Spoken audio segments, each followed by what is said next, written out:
대통령의 비상계엄 사태 이후 계속 분노를 느낍니다. 2025년 3월 1일 3.1절 106주년 기념특별법회 통일의병대회. 안녕하세요. 오늘은 광복 80주년 맞이 3.1절 106주년 기념 특별법회가 열리는 날입니다. 스님은 새벽 기도와 명상을 마친 후 오전 9시 30분에 정토사회문화회관으로 향했습니다. 오늘 기념사를 해주기로 한 종교인분들과 반갑게 인사를 나눈 후 2층 카페에서 차담을 나누었습니다. 차담을 마치고 기념식 행사가 열리는 지하 대강당으로 함께 이동했습니다. 오늘 3.1절 특별법회는 광복 80주년을 맞이하여 과거 선조들의 희생과 노고로 오늘날의 대한민국이 만들어졌다는 것을 상기하는 데에 목적을 두고 마련되었습니다. 과거를 역사로 기억하는 데 머무는 것이 아니라 과거를 원동력으로 삼아 현재를 살아가는 우리들이 평화를 위해 행동한다는 의미를 담아 그날의 외침, 나의 몸짓이 되다라는 슬로건으로 진행되었습니다. 200여 명이 자리한 가운데 10시 정각의 행사를 시작했습니다. 먼저 국기에 대한 경례, 애국가 제창, 순국선열에 대한 묵념을 하며 대한독립의 큰 뜻을 선언했던 선열들을 가슴 깊이 새겼습니다. 다음은 3.1 운동을 기념하며 서울제주지부 회원들이 노래극을 만들어서 보여주었습니다. 극의 제목은 과거가 현재를 돕고 죽은 자가 산자를 구한다입니다. 2025년 MZ세대 젊은이가 과거로 돌아가 1919년 3.1 독립운동을 경험하고 현재로 돌아와 과거의 순국선열들의 정신을 기억하고 계승하여 현재와 미래를 살아가겠다고 다짐하는 내용이었습니다. 탑골 공원에는 수많은 학생들과 사람들이 모여있다. 여러분, 지금 민족 대표 33인이 독립선언서를 발표하고 헌병대로 끌려가고 있다고 합니다. 자, 우리도 독립선언서를 함께 낭독합시다. 사람들이 주변으로 모여든다. 모두에게 태극기를 나누어준다. 여러분, 이제 함께 대한독립만세를 외칩시다. 두 발을 힘차게 땅에 딛고 한치의 물러남도 없이 일체의 폭력을 행사하지 않고 외칩시다. 모두 일어나서 함께 외칩시다. 대한독립만세. 배우들이 공연 속에서 만세 삼창을 외치자 청중들도 태극기를 흔들며 만세 삼창을 큰 목소리로 외쳤습니다. 대한독립만세. 대한독립만세. 대한독립만세. 이어서 독립선언문 낭독을 했습니다. 우리는 이에 우리 조선이 독립한 나라임과 조선 사람이 자주적인 민족임을 선언한다. 이로써 세계 만국에 알리어 인류 평등의 큰 도의를 분명히 하는 바이며 이로써 자손만대에 깨우쳐 일러 민족의 독자적 생존의 정당한 권리를 영원히 누려가지게 하는 바이다. 공약 3장. 하나. 오늘 우리의 이번 거사는 정의, 인도와 생존과 영광을 갈망하는 민족 전체의 요구이니 오직 자유의 정신을 발휘할 것이요. 결코 배타적인 감정으로 정도에서 벗어난 잘못을 저지르지 마라. 하나. 최후의 한 사람까지 최후의 일가까지 민족의 정당한 의사를 시원하게 발표하라. 하나. 모든 행동은 질서를 존중하며 우리의 주장과 태도를 어디까지나 떳떳하고 정당하게 하라. 단기 4252년 3월 1일 조선민족대표 손병희 기선주 이필주 백용선 김완규 김병조 김창준 권동진 권병덕 나영환 나인협 양전백 양한무 유여대 이갑성 이명용 이승훈 이종훈 이종일 이니암 박준승 박희도 박동환 신홍식 신석구 오세창 오하영 정춘수 최성모 최린 한용운 홍병기 홍기조. 그날의 함성이 다시 울려 퍼지는 것 같아 가슴이 벅차올랐습니다. 마지막으로 무대 위 배우들과 무대 아래 청중들이 3.1절 노래를 함께 불렀습니다.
지금 우리가 누리는 모든 것들이 과거 선조들의 조국의 독립을 위한 희생 위에 이루어진 것임을 상기할 수 있는 감동적인 공연이었습니다. 이어서 3.1운동 106주년을 맞이하여 기념 축사를 청해 들었습니다. 먼저 천도교 전 교령이셨고 3.1운동 100주년 기념사업회 회장을 역임하신 박남수 교령님이 기념 축사를 했습니다. 올해는 나라의 외교권을 빼앗긴 을사늑약이 체결된 지 120년이 되는 해입니다. 그때 우리 선조들은 나라를 빼앗긴 그 시점에서 어떤 마음이었을까 하는 깊은 생각이 듭니다. 오늘 3.1절 아침에 선열들이 왜 독립운동을 했는지를 생각해 봅니다. 역사는 우리에게 길을 알려줄 때가 많습니다. 어려운 일이 우리에게 주어진다는 것은 새로운 일을 만들기 위한 것입니다. 어제 뉴스를 보니 현재 우리나라의 민주주의가 선진국 대열에서 나가게 되었다고 합니다. 그렇게 어려운 시대에 목숨을 바쳐 만들어 놓은 민주주의를 지금 우리가 무슨 권리로 이렇게까지 파괴하는지 모르겠습니다. 오늘 3.1절 기념식을 계기로 여러분 모두가 민족 대표가 되고 애국지사가 되어서 새로운 역사에 동참해 주시기를 부탁드립니다. 다음은 대한성공회 주교이신 박경조 주교님의 기념 축사를 들었습니다. 오늘 이곳에 와서 3.1절 노래를 부르고 단막극을 보니 마음이 울컥해지고 가슴이 다시 뜨거워지는 것을 느낍니다. 종교가 다르지만 제가 해마다 다른 일을 제치고 정토회에서 주최하는 3.1운동 기념식에 참석하는 이유는 무엇보다도 3.1운동의 정신을 재현하는 작은 나의 몸짓이 그 당시의 정신을 이어가는 올바른 길이라고 생각하기 때문입니다. 그것은 전쟁을 반대하고 정토회가 지향하는 한반도의 평화와 통일을 위해 헌신하는 것이라고 생각합니다. 얼마 전에 제 평생 3번째로 계엄을 경험했습니다. 계엄 문제가 여러 곳에서 논의될 때 나이든 성직자들이 모여서 대통령이 탱크 부대를 끌고 나오면 우리가 탱크 밑에 들어눕자. 이제 우리는 살 만큼 살았지 않느냐 하는 이야기를 나누었습니다. 다행히 탱크 부대가 동원되지 않아 제가 그 밑에 들어눕지는 못했지만 그 정신은 여전히 제 마음에 살아 있습니다. 평화재단에서 많은 사람들과 교류하면서 이 시대의 3.1운동의 정신을 구현하는 길은 이와 같은 길이라고 생각합니다. 앞으로 함께 힘을 모아 남북이 통일되는 날이 와야 모든 모순을 극복할 수 있는 길이 열릴 것이라고 생각합니다. 그날이 이루어질 때까지 우리 함께 열심히 기도하고 노력하여 후손들에게 좋은 나라를 물려줄 수 있기를 바랍니다. 다음은 정토회 어린이 합창단의 공연을 보았습니다. 어린이 합창단은 정토회 부모법회 회원들의 자녀들로 매년 정토회 행사에서 노래 공연으로 큰 사랑을 받고 있습니다. 오늘은 특별히 정토회 청년들과 함께 호흡을 맞추었습니다. 청개의 바람이 되어 노래를 힘차게 불렀습니다. 무대 배경에는 어린이들이 정성껏 그린 그림들이 펼쳐졌습니다. 정성을 담아 노래를 부르는 어린이들의 모습에서 미래 세대의 희망과 평화에 대한 소망을 느낄 수 있었습니다. 아이들이 바라는 평화로운 세상이 되기를 함께 소망해 보았습니다. 다음은 경동교회 원로 목사인 박종화 목사님이 기념 축사를 해주었습니다. 식민지와 억압의 역사는 지난 100년 동안 우리나라뿐만 아니라 전 세계에서 진행되었습니다. 그 중에서 고통받던 나라가 빠르게 성장하여 가난에서 벗어나고 선진국이 된 나라는 우리 대한민국밖에 없습니다. 유일무이한 사례입니다. 물론 지금 정치인들이 나라를 어수선하게 만들고 있지만 혼란의 시기는 곧 지나갈 것입니다. 이제 우리는 진정한 선진국이 되기 위한 도약을 해야 합니다. 내일 지구가 망해도 나는 한 그루의 사과나무를 심겠다는 명언이 있습니다. 저는 여러분께 부탁드립니다. 정토는 기독교로 표현하자면 하나님 나라 천국을 의미합니다. 정토 세상에 사는 사람은 내일 지구가 망해도 한 그루의 나무를 심겠다고 결단을 내린 사람입니다. 오늘 이 자리에서 저는 여러분께 사과나무를 심을 게 아니라 평화의 나무를 심자는 부탁을 드립니다. 정토 에덴 동산에 아름다운 평화의 나무들이 무럭무럭 자라서 앞으로 100년 뒤에는 엄청난 평화의 동산이 되기를 간절히 기대합니다.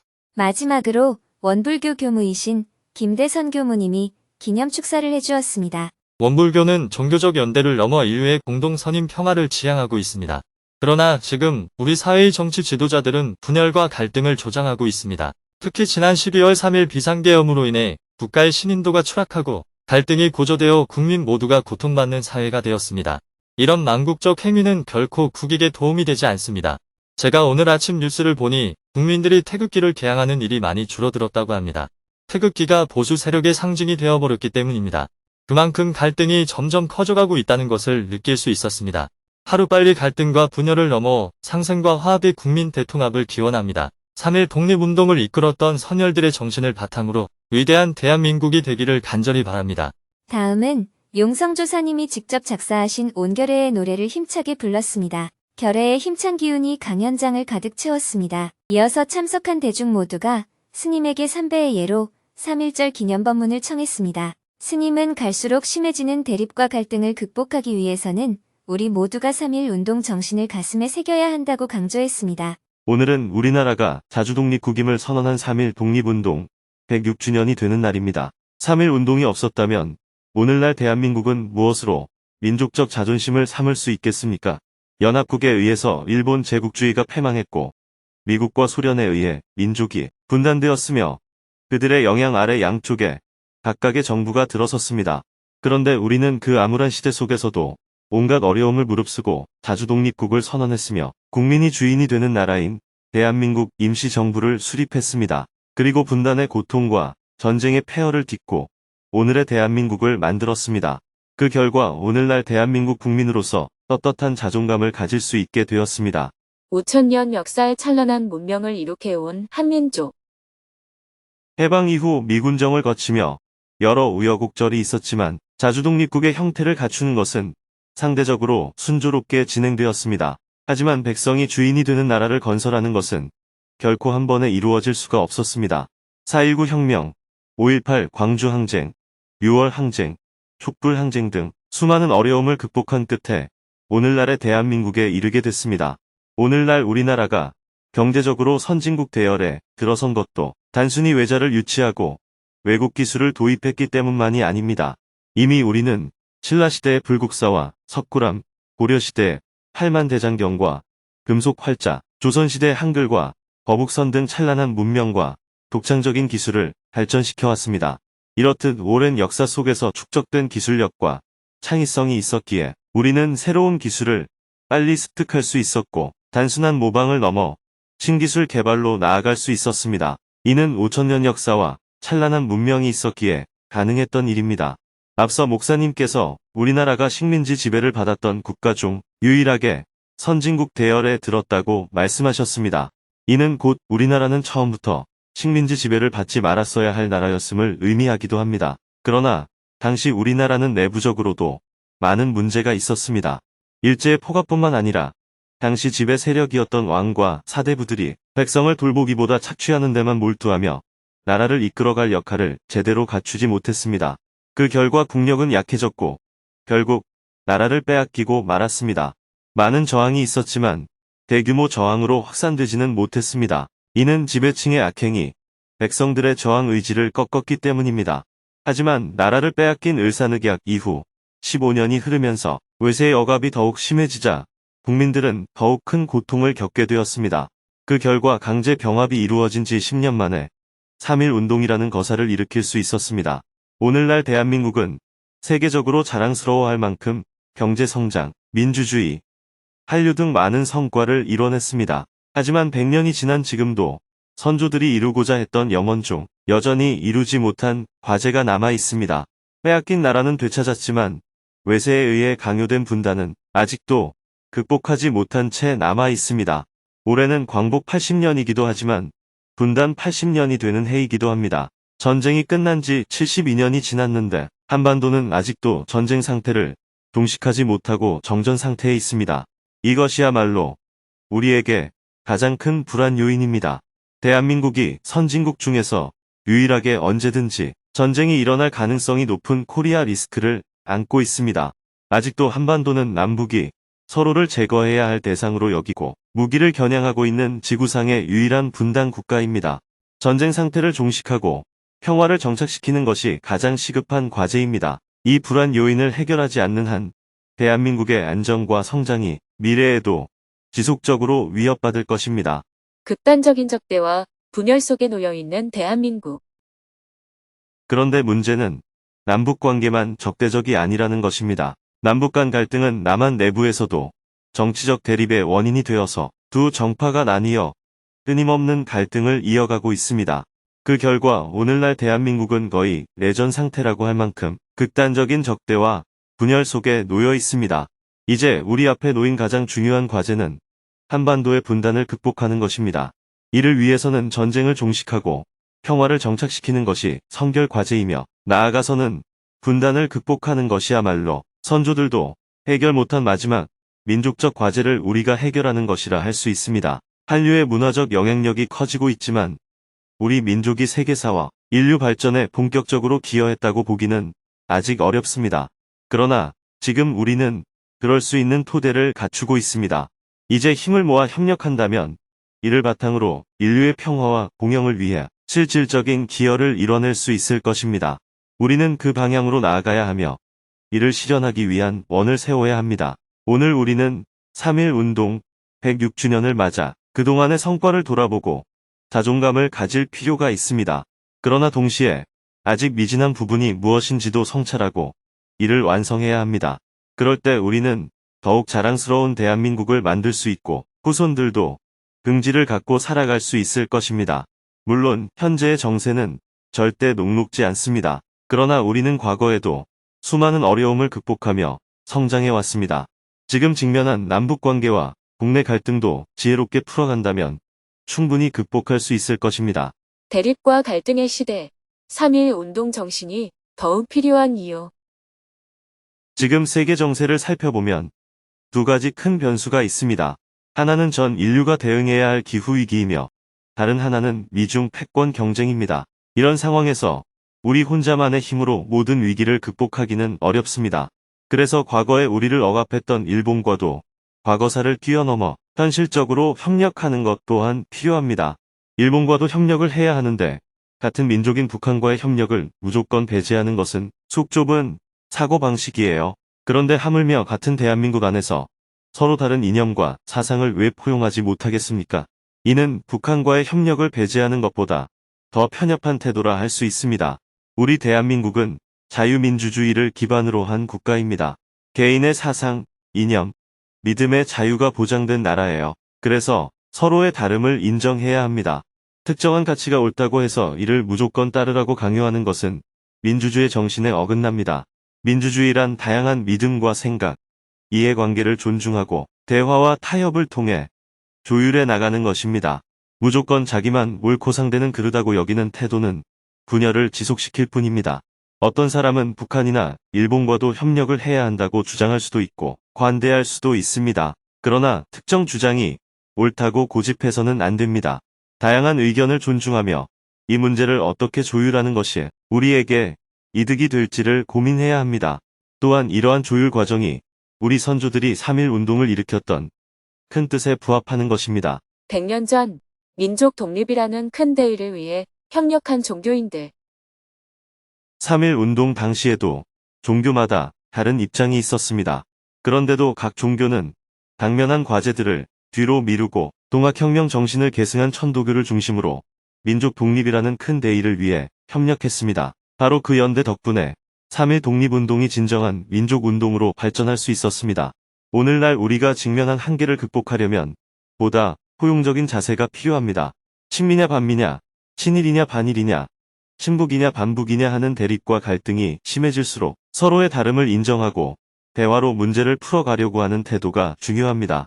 오늘날의 대립과 갈등을 해결하기 위해서 우리 모두가 3.1 운동의 정신을 가슴속에 새겼으면 합니다. 스님의 법문을 가슴에 새기며 사홍서원으로 3.1절 기념 특별법회를 모두 마쳤습니다. 스님은 종교인분들을 모시고 지하 식당으로 이동하여 함께 점심 식사를 했습니다. 식사를 하며 점점 고조되는 국론 분열을 언급하며 깊은 우려를 나누었습니다. 이어서 평화재단으로 이동하여 종교인 분들과 차담을 나누었습니다. 종교인 분들은 윤석열 대통령의 탄핵 여부에 대한 헌법재판소 판결과 이어서 진행되는 조기 대선을 앞두고 시국이 점점 혼란스러워지는 현상에 대해 모두가 우려했습니다. 스님은 어떻게 하면 지금의 대립과 갈등을 극복하고 대한민국이 올바른 길을 찾아나갈 수 있는지 몇 가지 제안을 했습니다. 지금 사회 원로분들이 많이 찾아와서 혼란스러운 시국을 어떻게 지혜롭게 해결할 수 있는지 대화를 나누고 있어요. 며칠째 여러 원로분들을 만나고 있는데요. 어렵긴 하지만 해법은 두 가지입니다. 첫째는 윤석열 대통령이 비상계엄 선포에 대해 국민께 사과를 하고 스스로 사임을 선택하는 것입니다.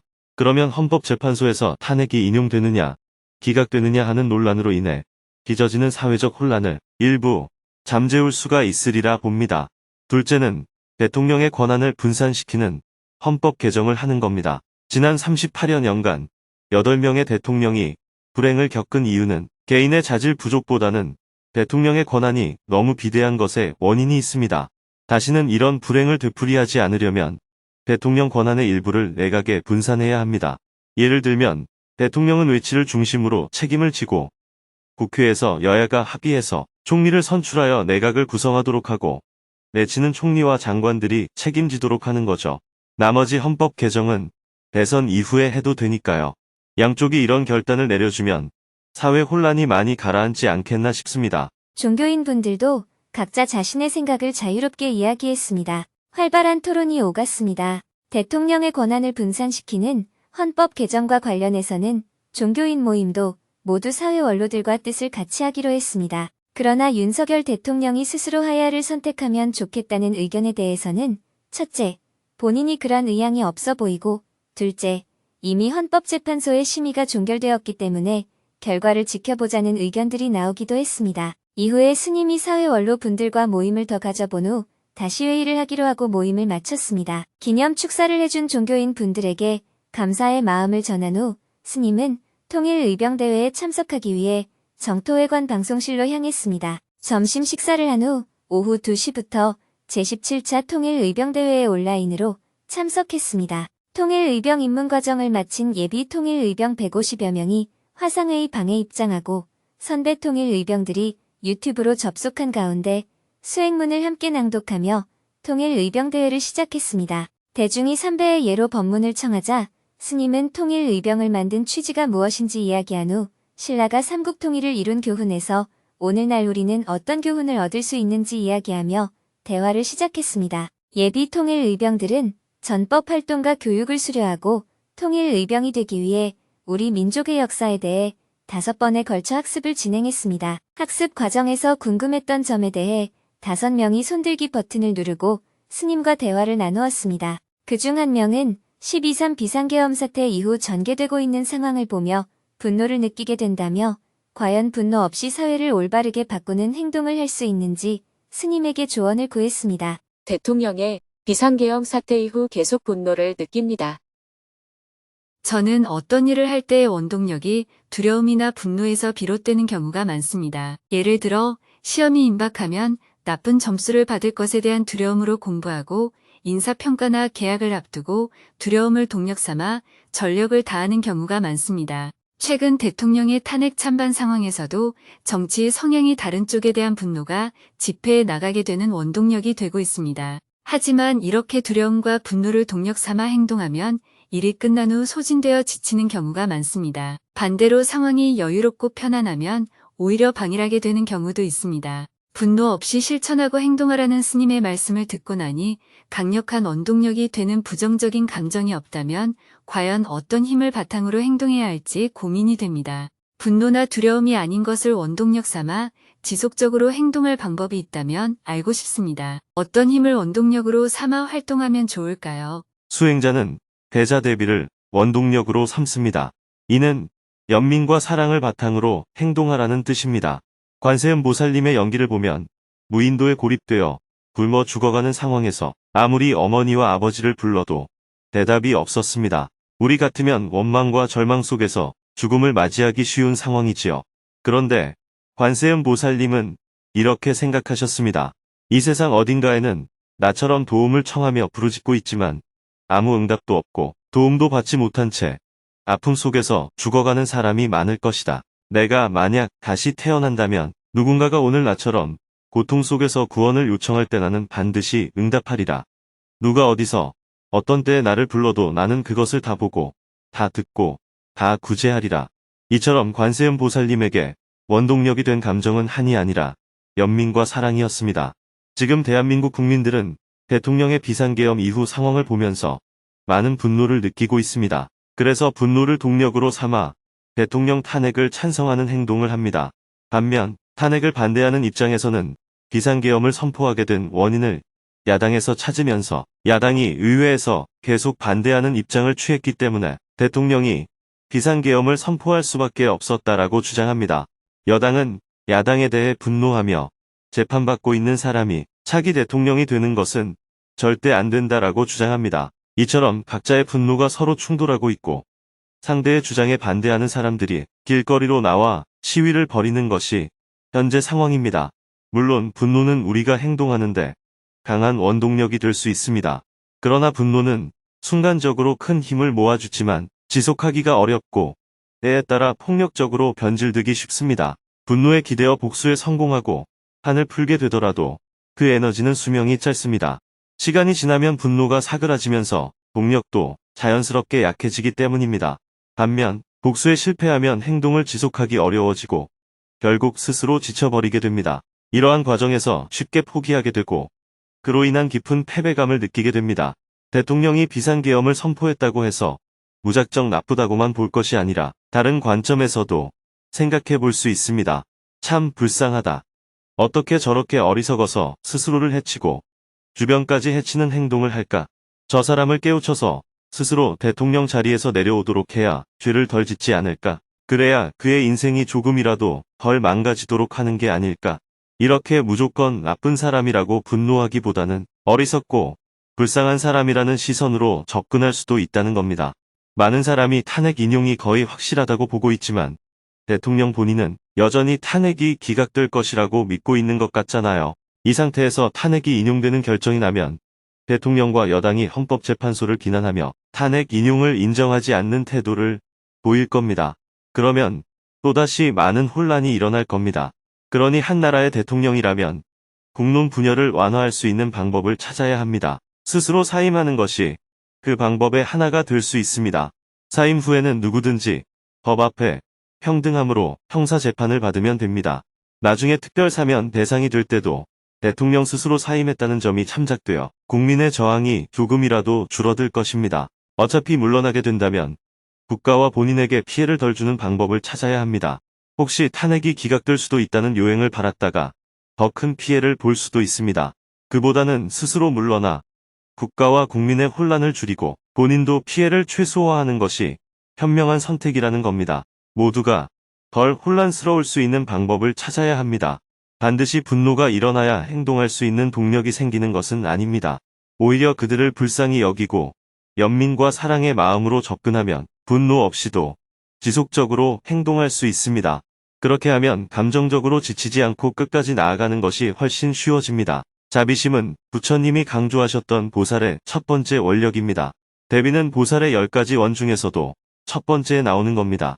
단순한 사랑의 감정을 뛰어넘은 비심을 말하는 겁니다. 상대를 불쌍히 여기고 그 고통을 함께 아파하는 마음, 이것이 보살이 가져야 할 원의 출발점입니다. 오늘 3.1절을 맞아 3.1 독립선언서를 다시 살펴보면 독립운동의 이유가 단순히 일본에 대한 분노에서 비롯된 것이 아님을 알 수 있습니다. 조선이 자주국이며 조선인이 자주국민임을 선언하는 것이 그 핵심이었습니다.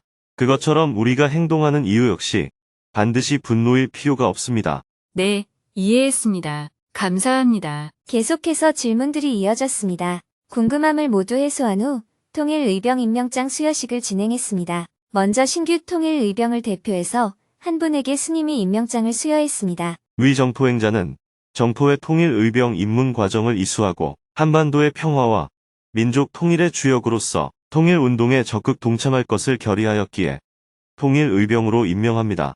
이어서 신규 통일의병 전체에게 스님이 임명장을 수여했습니다. 선배 통일의병들이 큰 박수로 환영해 주었습니다. 이어서 스님이 신규 통일의병들을 위해 축원을 해주었습니다. 우리 민족은 유구한 역사를 갖고 있습니다. 오랜 역사 속에서 수많은 국가적인 위기를 겪었지만 그때마다 백성들이 스스로 일어나 나라를 지켰습니다. 그들은 전쟁에 나갈 의무가 없었지만 스스로 목숨을 내걸고 옷과 식량을 마련하며 무기를 준비했습니다. 제대로 된 훈련도 받지 못한 채 서툴렀지만 오직 나라를 구하겠다는 일념으로 외적의 침략에 맞서 싸웠고 무수한 희생을 치렀습니다. 우리는 그들을 의병이라고 부릅니다. 그들의 희생이 있었기에 오늘의 대한민국이 존재합니다. 민족의 분단을 극복하고 평화 통일을 이루겠습니다. 우리는 그 의병 정신을 이어받아 한반도에 다시는 전쟁이 일어나지 않도록 평화 체제를 구축하고 이를 지키는 평화의병이 되겠습니다.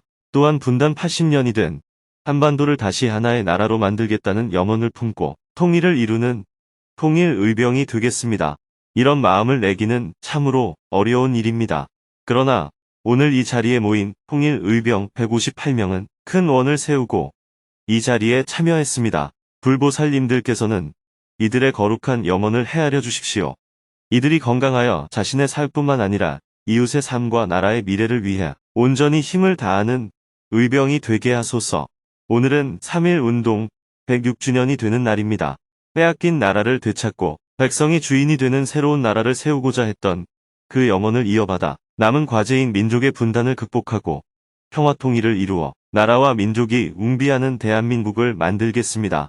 남에게 해를 끼치는 나라가 아니라 다른 나라의 고통을 덜어주고 희망을 주는 나라가 되어서 우리 대한민국이 세계 인류사에서 우뚝 설 수 있게 하겠습니다.